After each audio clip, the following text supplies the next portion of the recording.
Welcome back to another technical deep dive here in the debug zone.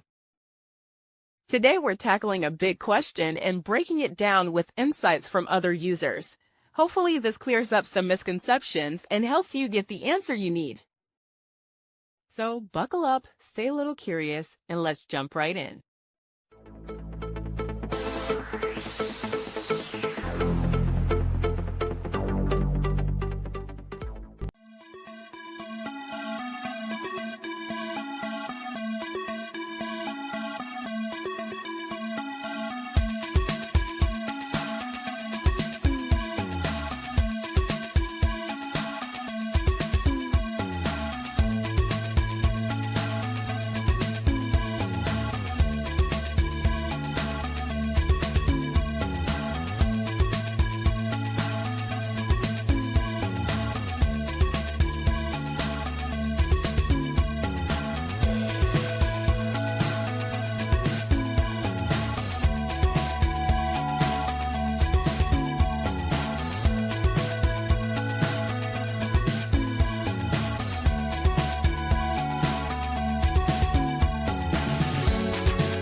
And that's a wrap.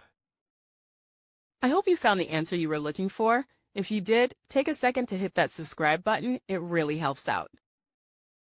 And let me know in the comments which solution worked best for you. See you next time in the debug zone.